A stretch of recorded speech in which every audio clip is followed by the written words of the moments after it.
Fala rapaziada, eu sou o professor Basílio e eu queria dar uma aula para vocês sobre Roma Antiga.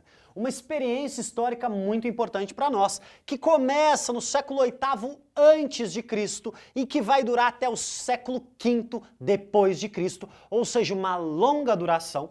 E não por acaso, a própria existência, nascimento do Cristo, importante personagem do cristianismo, tem tudo a ver com Roma. Rapaziada, eu tô falando com vocês em português. Português é uma língua que veio do latim, Roma. Nós vivemos num país cujo cristianismo é uma importante religião. O cristianismo tem tudo a ver com Roma.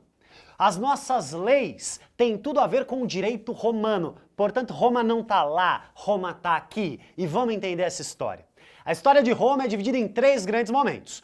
Roma começa como uma monarquia, havia um rei que mandava, o poder era privado, o rei manda, o rei controlava aquela sociedade.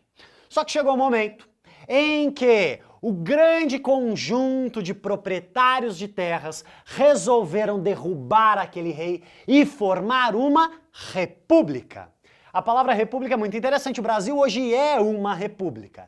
República é uma palavra latina formada por 2 palavrinhas, res e pública. Res pública significa coisa pública. Ou seja, os governantes vão tratar o governo, as instituições não como algo privado, mas como algo público. Os governantes vão servir e não ser servidos. Aqueles que ocupam cargos em uma república podem ocupar por determinado tempo e devem tratar o poder de forma impessoal. Significa que, por exemplo, quem ocupa um cargo na república não pode nomear seus filhos e seus amigos para a república. O governo da república deve ser impessoal. Rapaziada, a República Romana é um momento muito importante, porque a sociedade romana ela não era muito igualitária. Pelo contrário, nós temos 2 grupos sociais, plebeus e patrícios. Explico para vocês. Patrícios são os proprietários de terras. Plebeus são aqueles que não têm terras ou têm pequenas terras.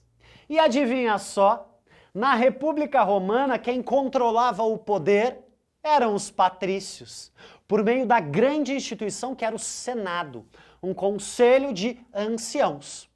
Só que tem um problema. A maior parte da população é formada por plebeus. Então os plebeus são maioria, mas não têm a sua voz ouvida. Sabe o que vai acontecer? A mesma coisa que aconteceu lá na Grécia Antiga. Luta social, luta entre classes. Plebeus lutando por participação, plebeus lutando por direitos.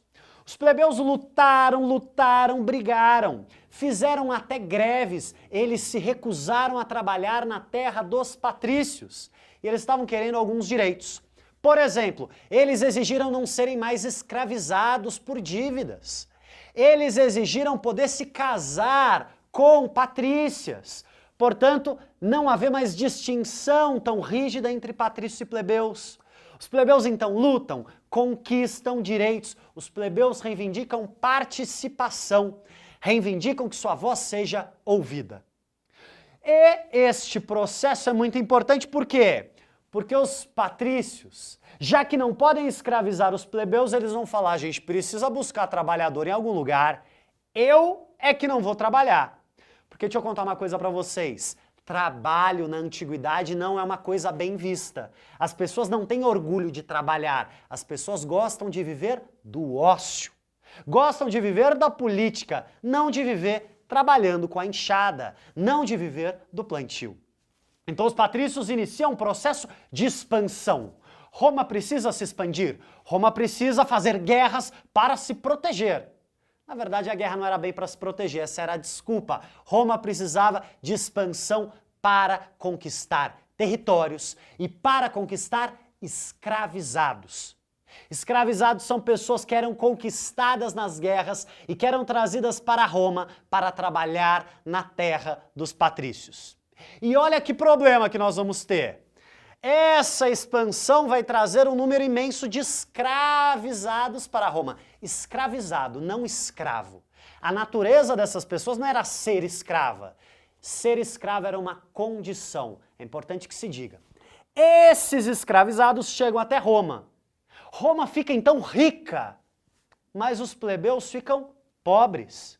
Porque os plebeus perderam o seu trabalho. Então olha que coisa interessante. Roma fica rica, mas a parcela mais numerosa da sociedade fica pobre. Porque a riqueza foi concentrada na mão dos patrícios. E sabe o que vai acontecer? Os plebeus vão começar a lutar novamente, só que agora não é por direito político.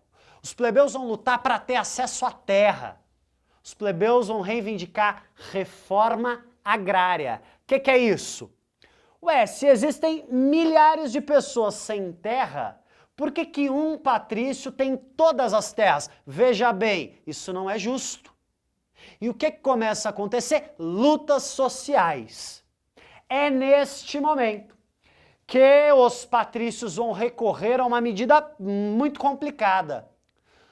Vai haver uma série de guerras civis e o exército vai começar a entrar na política romana.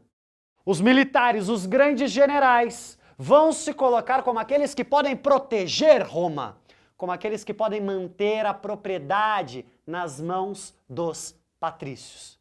Rapaziada, esta República Romana, ela era baseada na lei. Este é o grande símbolo da justiça romana. Uma pessoa, uma mulher, que tem a balança da justiça, que tem a espada para praticar a justiça, mas que está vendada para fazer a justiça, não importa a quem. Não é que a justiça é cega, é que a justiça deve ser justa e, portanto, aplicar a lei independentemente de a quem. Só que neste momento de intensas lutas sociais, os próprios patrícios abdicam da república. Os próprios patrícios, para manter as suas propriedades, vão cada vez mais se aproximando de poderosos generais. Talvez o maior deles você já tenha ouvido, Júlio César. Júlio César, este importante general, começa a ter o seu poder crescente e se transforma em ditador da república. Por um lado, ele é amado pela plebe, a plebe ama César. César é um importante general que traz conquistas para Roma. Por outro lado, muitos patrícios veem em César a possibilidade de manter a ordem em Roma. É neste momento que a república começa a entrar em crise, porque a lei começa a não ser respeitada. Existem muitos interesses em conflito. É neste momento que Roma vai deixar de ser uma república para se transformar em um império. O poder militar, então, vai controlar Roma. É pela violência, é pelo um controle rígido do exército que Roma vai estabelecer a paz, a chamada Pax Romana. O que é que o primeiro imperador de Roma faz? Manda os militares para as fronteiras de Roma. Com isso ele tira o problema ali das brigas militares de Roma e joga para as fronteiras. Enquanto Roma estava se expandindo, Roma tinha escravizados, Roma tinha riqueza e Roma tinha paz. Mas, muito importante a gente lembrar, e a plebe que estava sem terra? E a plebe que estava sem condição de vida? Como é que essa população vai ficar? O imperador tem uma estratégia: pão e circo. O imperador romano, para manter a plebe acalmada, começa a distribuir comida e começa a organizar grandes festivais. Luta de gladiadores, o Coliseu.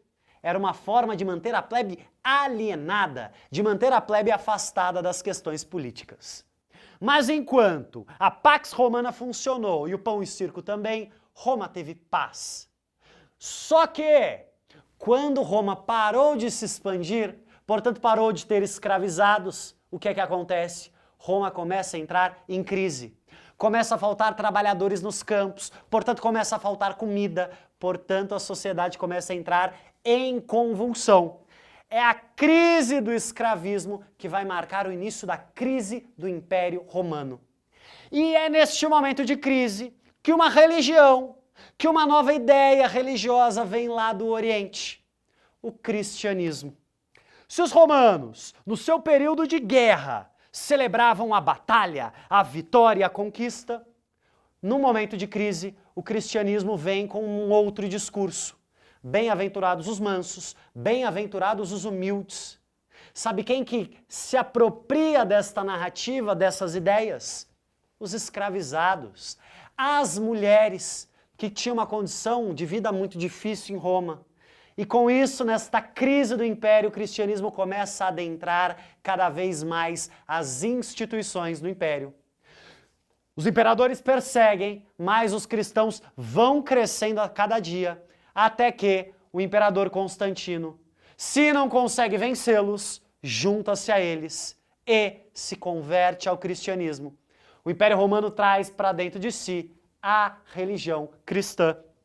É neste contexto que o cristianismo se expande e, ao mesmo tempo, as fronteiras romanas já estão porosas. Roma não consegue mais proteger as suas fronteiras.